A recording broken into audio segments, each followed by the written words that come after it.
Selamat siang semuanya. Siang Ibu. Apa kabar hari ini? Baik. Ya, luar biasa. Oke, sebelum memulai pembelajaran pada siang hari ini, alangkah baiknya kita berdoa bersama-sama. Berdoa dipimpin oleh Niko. Silahkan Niko. Teman-teman, sebelum kita memulai pembelajaran pada siang hari ini, mari kita berdoa menurut agama dan kepercayaan kita masing-masing. Berdoa, mulai. Berdoa, selesai. Terima kasih Niko. Baik, ada yang tidak turun hari ini? Banyak ya? Oke, hari ini kita akan belajar tentang program linier ya. Kita lihat dulu persepsi. Hai, balik lagi nih sama saya. Nah, kali saya akan membahas mengenai persepsi linier. Jika yang ditanya mau untung atau rugi, pastinya mereka ingin untung. Mana ada yang mau rugi? Nggak ada kan? Nah, agar kita bisa mendapatkan untung yang banyak, di program linier kita diajarkan bagaimana cara dengan modal atas kita bisa mendapatkan keuntungan yang maksimal dengan pembiayaan yang sesedikit mungkin. Penerapan program linier kehidupan sehari-hari bisa dalam bidang industri, bisa dalam bidang ekonomi. Contohnya nih, dalam bidang ekonomi, Pak Tony, seorang penjual sepeda. Pak Tony membeli 25 sepeda untuk awal. Beliau ingin membeli 2 macam sepeda. Yang pertama, ada sepeda gunung. Harganya seharga 1.500. Menjualnya seharga 2 juta. Dia menerima keuntungan 500.000. Lalu, dia membeli sepeda balap. Belinya seharga 2 juta. Dan beliau menjualnya seharga 2.600.000 sehingga keuntungannya 600.000. Modalnya, beliau hanya memiliki modal 42 juta saja. Nah, dengan modal segitu, bagaimana agar Pak Tony mendapatkan keuntungan yang maksimal? Ini akan dibahas di linier. Itu saja yang dapat saya sampaikan. Sekian, terima kasih. Baik, itulah yang akan nanti kita pelajari tentang program linier, di mana kita akan mencari titik optimum. Titik optimum itu ada titik maksimum dan titik minimum. Tapi kalau di dunia usaha, berarti kita harus mencari keuntungan yang sebesar-besarnya.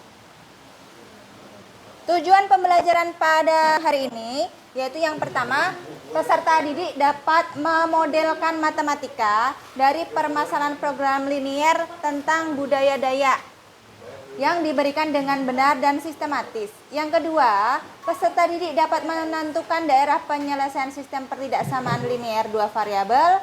Yang ketiga, peserta didik dapat menentukan nilai optimum.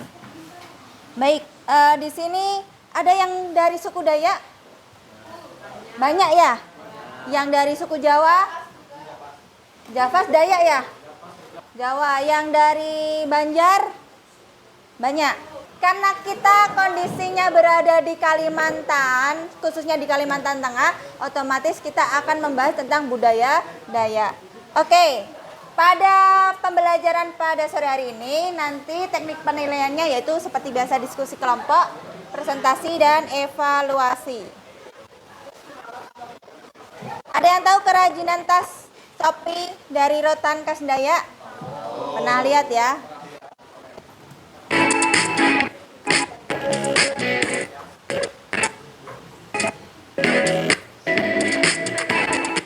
Rotan adalah salah satu tanaman khas Kalimantan Tengah yang bila dimanfaatkan baik memiliki ekonomi yang tinggi. Seperti yang dilakukan oleh Amelia Agustina yang sudah aktif menjadi penyam rotan sejak tahun 2019 lalu. Ia terinspirasi koleksi anyaman rotan milik ayahnya. Di tangan diubah menjadi berbagai jenis produk yang memiliki ekonomi tinggi, bahkan diminati hingga negara. Di galeri miliknya di Kelurahan Bukit Tunggal, Palangkaraya, berbagai macam kerajinan tangan dari rotan, dari sepatu dan pernak-pernik lainnya dipamerkan untuk dijual kepada konsumen. Untuk memenuhi kebutuhan permintaan konsumen, Amelia juga memanfaatkan para perajin rotan lokal dari Barito Utara dan Kapuas. Berbagai produk kerajinan tangan dijual dengan harga mulai dari puluhan ribu rupiah hingga jutaan rupiah. Anyaman rotan ini sudah melanglang buana hingga mancanegara, mulai dari Perancis dan Amerika Serikat. Awalnya ransel, kemudian tas wanita, kemudian waist bag. Jadi berbagai-bagai macam tas yang fashionable sampai sekarang. Bahannya sendiri dari mana aja, Kak? Kalau untuk rotan, kita bahan bakunya dari Kabupaten Barito, dari Kecamatan Gunung Purei, kemudian dari Pulang Pisau, dan juga dari Kabupaten Kapuas. Amelia berharap ke depannya produk anyaman rotan semakin banyak diminati hingga tembus ke banyak negara. Ririn Binti dan Sahrul Mubarok melaporkan dari Palangkaraya. Baik, ini adalah salah satu khas dari Kalimantan Tengah. Coba yang lain, ada nggak selain tas atau topi dari rotan, yaitu khas Dayak? Contohnya apa aja? Makanan. Makanannya apa sih khas Dayak itu? Talakai. Apa nih? Andai salah. Kandas salai. Itu apa bentuknya? Ikan patin gitu. Oh, ikan patin ya itu ya. Digeprek kayak pakai sarai. Oh gitu. Oke. Selain itu apa aja? Selain Jurimbang. Jurimbang itu dari apa bahannya? Dari buah limbang. Oh, dari buah rimbang ya. Diapain? Dikeripik. Enggak, dibikin kayak sop gitu. Oh, dibikin sop. Oh iya ya. Selain makanan, selain kerajinan, ada selain itu enggak? Misal alat-alat tradisional, misal kecapi itu apa? Kayak gitar. Oh, kayak gitar. Mandau ya, mandau itu kan alat-alat itu ya. Talawang, iya betul, talawang. Nah, itu adalah budaya-budaya Dayak yang ada di sekitar kita. Nah, kita sekarang fokus dengan kerajinannya. Misal ada masalah seperti ini. Sebuah tempat produksi kerajinan khas Dayak, yaitu tas dan topi dari rotan, memerlukan bahan baku rotan dan bahan baku kulit kayu per minggu untuk masing-masing hasil produksinya. Setiap tas rotan memerlukan 1 bahan baku rotan dan 2 bahan baku kulit kayu. Setiap topi rotan memerlukan 2 bahan baku rotan dan 2 bahan baku kulit kayu. Setiap tas rotan menghasilkan untung Rp30.000 di setiap topi. Setiap topi menghasilkan untung Rp20.000. Jumlah bahan baku rotan yang tersedia adalah 4 dan bahan baku kulit kayu yaitu 6. Bagaimana sebaiknya tempat produksi ini mengalokasikan bahan bakunya agar mendapatkan keuntungan yang maksimal? Jadi seperti yang sudah kalian pelajari sebelumnya, ya kan?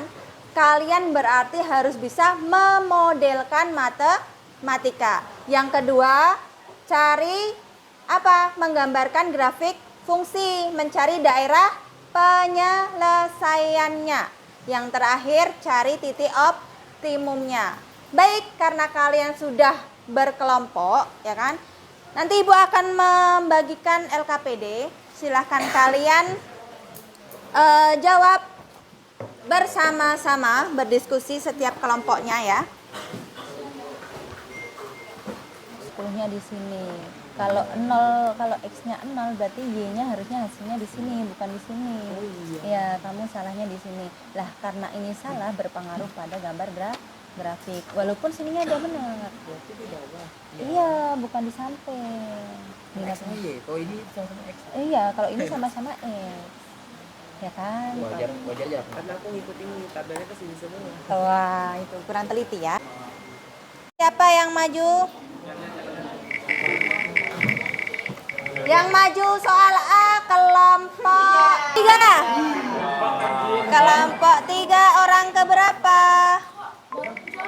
Oh, ada orangnya. Ya, satu aja yang maju.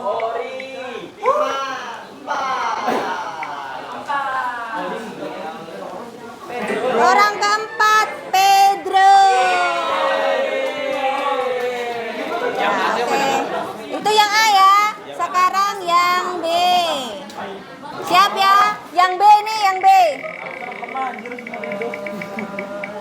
Kak, ganti Kak. Kelompok 2. Kelompok 2. Orang ke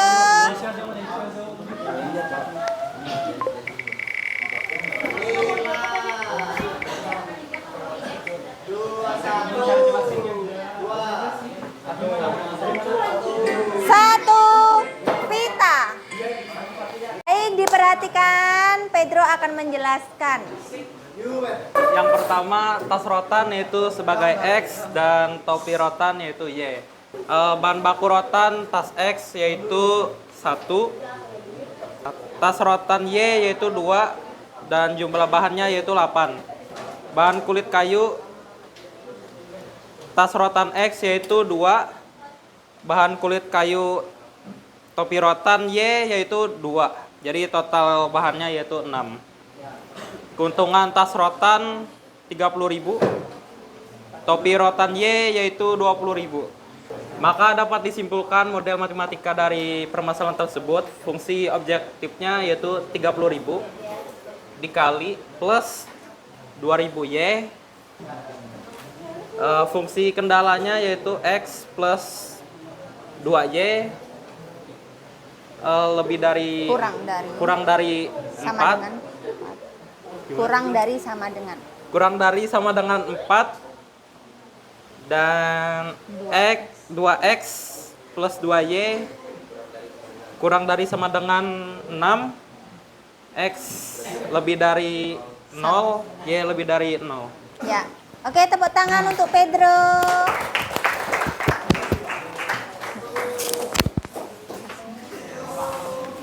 Oke, benar ya. Untuk tas rotannya dimisalkan X, terus topi rotannya dimisalkan Y.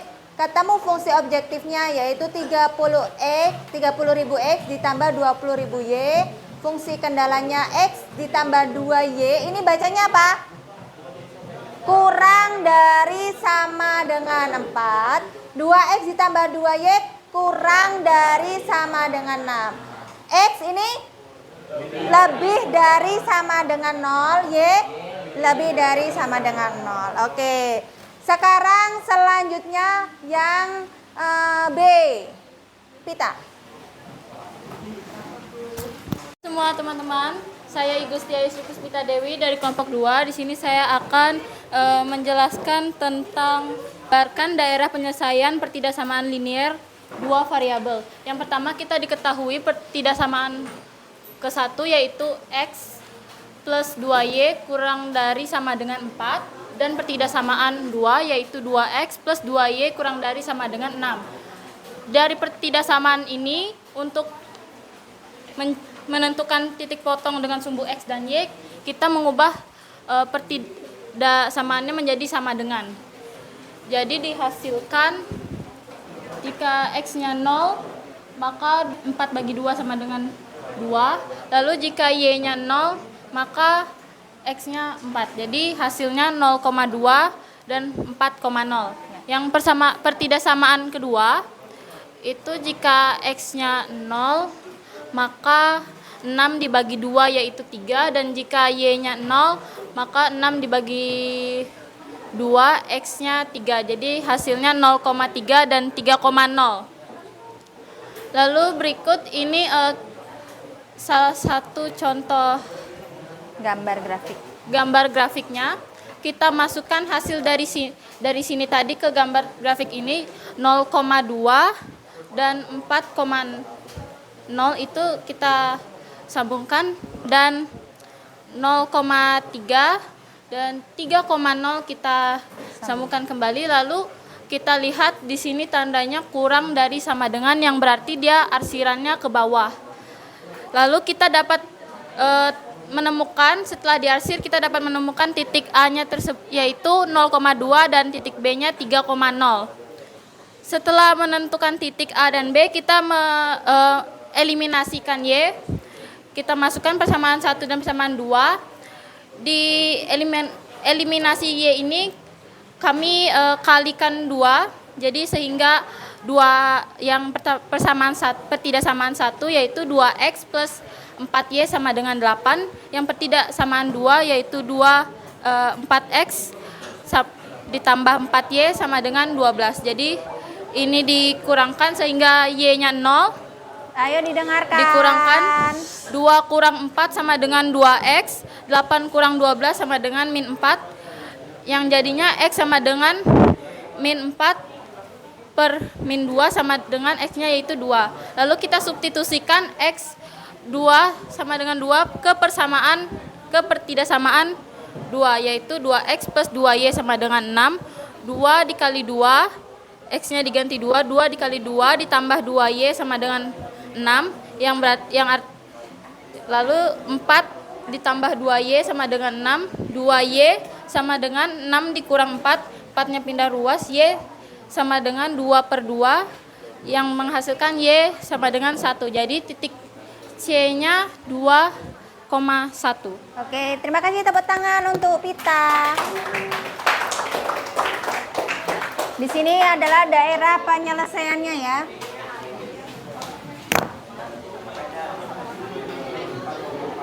Oke. Jadi setelah kita mempelajari ini dapat disimpulkan bahwa nanti akan ada nilai C-nya. C-nya berapa ketemunya? 2,1. Baru titik-titik ini dimasukkan ke dalam fungsi objektif. Titik maksimumnya berapa? Titik maksimumnya berapa? Ketemu berapa titik maksimumnya? 3,0. Jadi berapa yang keuntungannya? 90.000. Oke, dapat disimpulkan bahwa fungsi kendala itu juga disebut model matematika, di mana dari pertidaksamaan membatasi nilai yang dapat diambil oleh variabel keputusan suatu masalah. Sedangkan fungsi objektif itu adalah fungsi yang ingin dioptimalkan. Jadi ada dua ya, fungsi kendala dan fungsi objektif. Terus untuk menentukan daerah himpunan penyelesaian maka uji titik 0,0. Jika dia benar maka garisnya ke bawah, jika dia salah maka garisnya ke atas. Oke. Evaluasi. Soal evaluasi ada di Google Classroom, silakan dibuka Google Classroom-nya. Nanti silakan dikerjakan ya, di kertas, di foto dan diisi refleksinya. Terima kasih untuk hari ini. Selamat siang.